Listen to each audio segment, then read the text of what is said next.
What is up, everybody? It's your boy Town Biz.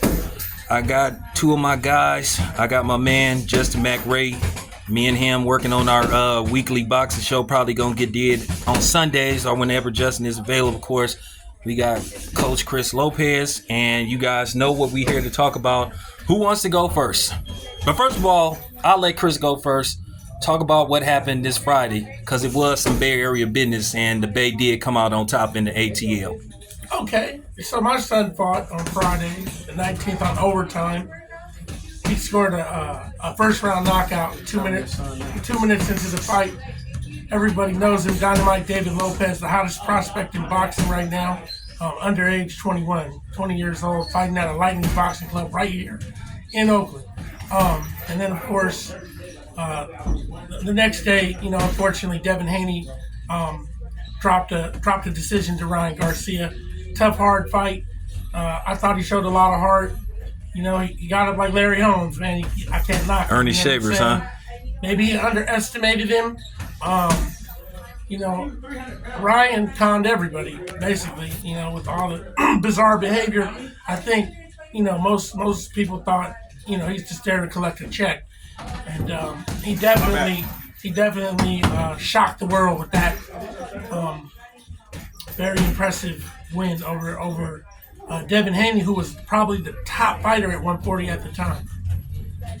So, let me ask you this. Do you think with Ryan Garcia's antics, from the disrespect to just some of the crazy stuff that you witnessed, do you think he set a bad example in boxing? And I definitely want you to talk about him not making weight intentionally.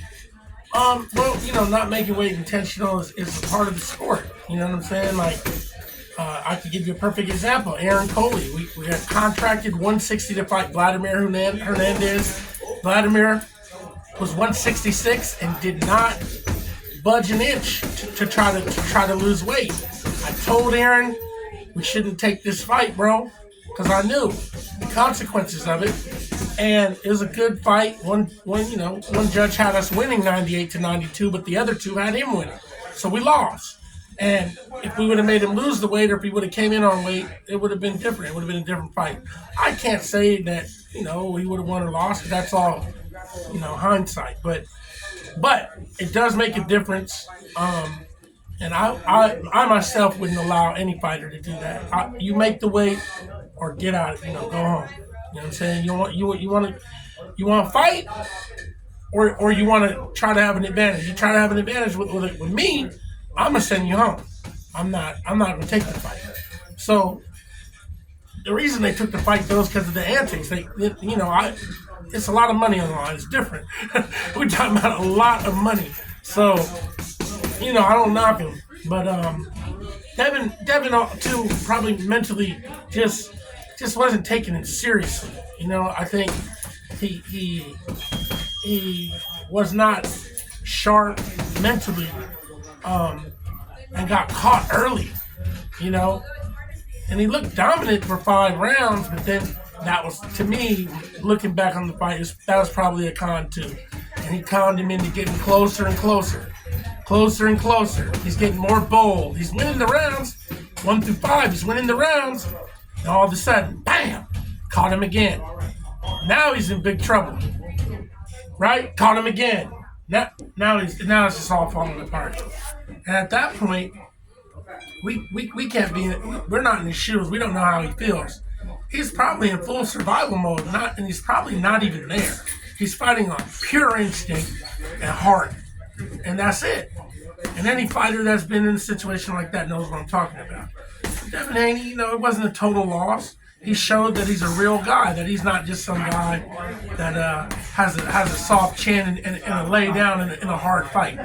He proved that with Lomachenko too, but he really proved it with Ryan Garcia. And I just think they should Ryan Garcia is a very strong fighter. Tremendous punch fighter. I wouldn't recommend fighting him again. I would stay away from him, go a different route. Maybe see something later down the line, like similar to Ali when he fought Frazier. So you know what I'm saying? Like Ali had a hard time with Frazier the first time, but then he started seeing people beat Frazier. And Now, he knew how to beat Frank. He beat him twice. Well, let me ask you this, Jake, and then I'm going to ask you also, Kris. Well, what was y'all assessment on Devin's outfit? Because people wanted me to ask you guys, and particularly about the boots. Well, they seem to be made for a fight. The soles, at least. I don't know. I don't know about the ankle part. The interior of them. We don't know what's on the inside of that shoe. Yeah. I'm sure with all the money they got, they are not going to allow him to go out there in an UGG boot.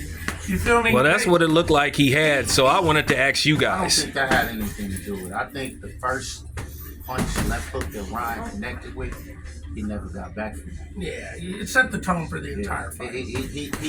I watched his legs as I watched the fight. And you were there. And I was telling the young lady I was with, his legs is wild. From then on. You know, if the legs are your support base. You know, typically if you got strong legs, you can take a punch. The legs is what's gonna keep you up. You know what I'm saying? So yeah, after that first left hook and he wobbled him, I didn't see him really recover. And then I think what he should have done is invested into the body. Invested in the body. The body shots. Andre Ward showed you when he fought Kovalev 1. When Kovalev had tremendous power, dropped him. Andre started going to the body. He found that it was gold in the body. And then he used that the next fight. You know what I'm saying? So I think that's how you beat a Ryan Garcia. Circle away from the left hook. Stay away from that left hook. Take that left hook away and go to the body. And jab. Box. You know, that's what I would have told him if I was in his corner. You know, but the thing of it is, like, keeping it real. I'm just keeping it real. Like, when you turn pro, you really have to learn. That's why I tell everybody, when I see these great, talented amateurs turning pro, take your time. Don't develop them quick. I don't really think Mexico is really that good in terms of building a world championship talent. I think it's good for like guys that have 40, 50 amateur fights that start late. But in terms of building a world-class championship fighter that has an extensive amateur background, you have to put every element in them. And what I see from Devin is he know how to dish it out. But when it's time to get it, the defense ain't there. And I think Mayweather Sr. would have helped develop that aspect of him, you know, that he needs. That's the only thing I see. He's almost complete. He don't have power, but Andre Ward didn't have power. But like I said, Andre Ward was a defensive fighter. And Andre Ward invested in the body shots a lot. I've seen Andre Ward go to the body as an amateur in tournaments. So I think that's a key element that Devin needs to add to his arsenal or repertoire. Okay, so let me ask both of you guys this question. I'm going to start with Kris and then Jay, I'm going to let you respond. Okay, so the other controversy in the fight was, you know, Harvey Dock. A lot of people accused Harvey Dock of basically saving Devin, and they thought that Devin really was knocked out and Harvey Dock should have stopped the fight, and he was basically letting Devin recover. Do you guys see it that way, or it's just boxing? I mean, I'm gonna be honest. It reminded me. I want to hear this shit. It reminded me of when that referee kept trying to keep Yuri Foreman up when he was fighting Toto. Kept giving him chance after chance. I mean, at the end of the day, the fans want to see a great fight. What he did was prolong the fight, and it ended up being a great fight, one for the ages. So they got the decision right. You know what I mean? And you know, whatever. That's water under the bridge as far as I'm concerned. So it just happens. It's not no conspiracy theory. It's not like Tyson Fury. I don't think it's Tyson Fury, Deontay Wilder won. So it's. I just think that he's seen the will of Devin. Yeah, he still wanted it. That's good. That's a good. He's seen the will because Devin showed it. I mean, because he could have stopped the fight though. He could have stopped the fight. But he gave him a chance. Devin gave Devin a chance, and Devin kept on coming. Hey, man, Devin got a Purple Heart for me. Yep. I'll take him to fight with me any day. You know, that's all that counts. You know, having heart is big in boxing. You know, hopefully it's hard, and I don't think it's hard as taken either. After this, I think it's activated now, because now we see. Because he really didn't show me that when he fought Lombo. He showed me that now, and he got hard. So now, go back to the drawing board, take some time. Don't rush into that, like Kris said. Get you some fights, and let Ryan fight, so you can get some more looks at Ryan. Exactly. That's what Floyd did. People don't know that. Floyd looked at Manny. That's why he was prolonged. Waited for him to get knocked out cold. But he was trying to see. Hey. He was trying to see what you know, the recipe. It's a business. It's a recipe. It's a recipe for disaster. You just got to see and recognize that recipe and execute it. But I think, like I said, to beat Ryan Garcia, invested in that body. Because Devin was hitting him to the body a couple times, too. He wasn't liking it. He wasn't liking it. And that's what you got to do when you're on a championship level like that. You got to be able to make the adjustments instantly. You can't prolong. You know, 12 rounds ain't a long time. You know what I'm saying? 3 minute 12 rounds ain't a long time. So you got to instantly make the adjustments. And that's when your boxing IQ comes in. But that's that amateur. That's that, of the amateurs, that's the Pop Warner. That's the high school. That's the college of those 100 and some amateur fights that you got that transfers into pros. As well as getting built when you become pros. Like I was telling people, matchmakers are there for a reason. Companies have matchmakers for a reason. The matchmakers get paid to make the right fights to build the boxers, the up-and-coming pros into world championship talent.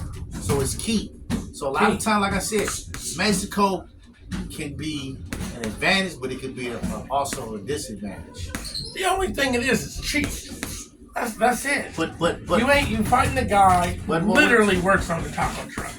I'd have had 100 fights in Mexico. Lost one with a 60-year-old. But what does that do? Don't do shit. Right. So this is what I'm trying to say. But he does develop him in the gym. I've seen him. They go gym to gym and they get the top work from the Russians, the other good fighters, all around the world. Okay, but is it a type of matchup to whereas like it's gonna build the talent? No, I understand. It's gonna be a certain situation where you get caught. I don't agree with TJ. You know what I'm saying? I don't agree with it. But they did it and they made millions. And I don't knock them. No, they did. But so now, like I think for him to be complete, he's not complete because he don't have every aspect. He has every aspect, but he's kind of subpar. He's got great reflexes. Subpar in the punching power. In the pocket. I ain't gonna say below par. He's subpar. So I'm gonna give him 50% punching power, which I give Andre Ward. But that's where you make up in other areas. Because when Floyd Mayweather went to 140, he didn't have no power. That's why he went to the defensive game. Mm-hmm. Okay. That's what you gotta do. You gotta change something. When you know your weaknesses, you gotta embrace it and you gotta change at a certain point. You know what I'm saying? Well, let me ask you guys this, okay? We'll start with Kris and then Jay. What do you think Devin should do next? I mean, he's still the champion. The WBC said he's still champion, but Mauricio Solobon could change his mind probably right now as we speak. He should. Who do you think he should fight? He should wait until next year to fight again. He'll work on, like Justin was saying, you can't just, at this level, you can't just rely on reflexes. You actually have to know what's the next step. He had no exit strategy for when he got hit. He just kind of put his hands up and looked to hold and try to fight back. He didn't really know how to step around. Right. He didn't really know how to take angles, which is crazy because you would think how good he is, he would have known how to do these things, how to get tucked in the pocket and make himself small and step around and avoid the onslaught. Because quite frankly, Devin, unless he was just that strong that he put his will on it. And I think Devin is strong enough and good enough to be able to make the moves necessary to elude the pocket when he's getting hit with big shots like that, rather than just stand there. He definitely showed he was strong though, physically, like to grab and run. It was just weird though that he didn't really have any angles. He was surprised from that power though. But I see the same thing with Lomachenko though. Yeah, there was no movement. Yeah, he didn't know how to step around. Yeah, he didn't know how to step around. It's not like fight or flight. He's flinching. Right. He ain't making moves. It's a flinch. It's like he's surprised with the power that he getting hit with. Right. Like, oh shit. And that's when you gotta stay composed. You get hit with big shots, then you gotta stay composed, look to get your own shot, and then get the fuck out of there. And that's the development of the early fights that I'm speaking of that prepare you for championship status. Because you be like, I done been here before. You didn't Andre Ward got dropped a couple times early. Sometimes you got to get that adversity early to make you dig deep. You know what I'm saying? You're familiar with it. Because at the championship level, man, ain't nothing wrong with getting dropped. Leonard got dropped. But what he did, he came back and kicked ass. You know what I'm saying? And, I would have liked to see a real competitive fight with them, because I would have liked to see a 2 out of this. These fights, man, we need to have 1, 2s, and 3s. Yeah, I miss those days. Okay, so let me ask you guys one last question. Okay, so now the aftermath of the fight. It's a lot of craziness going on, and I saw some. This. Okay, go ahead. I'm gonna let you have the Mayweather Messi, man. Period, point blank. And his sidekick. Who was it? Batman and Robin, Leonard Ellaby. They messy, man. And they all front. They all front, man. Why would you even be involved in this? This ain't even your promotion. Why would you tell this kid to come in 3 pounds over? Why are you interfering with a promotion that don't have nothing to do with you? And then you think it's funny. I just don't feel that. Bill my boy, Devin my boy, and I just don't like how these cats is supposed to be at the top of boxing and they acting like kids, man. You know what I'm saying? And Leonard Ellaby supposed to be an executive, but you sending laughing emojis. It's not funny, man. I don't care, man. Any of them kids in there, man, they could have get hurt. Devin could have got hurt. You know what I'm saying? I mean, what does that say about you as an executive? What does that say about you, Floyd, so-called as the 50-0 fighter, promoter, which Al the promoter. It ain't Floyd, it's Al, but we say that. But still, what does that say about you? You laughing at these kids, and then you calling, trying to talk Bill. That's what that was about. So that shit just messy, man. That's some bitch shit. Keeping it real, that's some bitch shit to me. Okay. So, Coach, tell us what's next for your son, David. I got his. I've been waiting for the gift that I got for him. I don't know when it's gonna be here. They said maybe they'll ship it out in another week, but Justin said we're taking our time with him. So another step in the right direction. He's only 20 years old. We're trying to build a mega star, and so he's gonna be busy this year. We got something maybe in July. ATL back in Atlanta in July. Nothing is set in stone yet, but that's what we're looking at. That's the date that we got on our mind, and hopefully we'll be on that. All right, so Coach Kris, give everybody the address of this great establishment. We're at 5845 MacArthur Boulevard in Oakland, California, at the Lightning's Boxing Club on the corner of Seminary and MacArthur. In the hood. In the real hood of Oakland. All right, y'all. Appreciate you guys.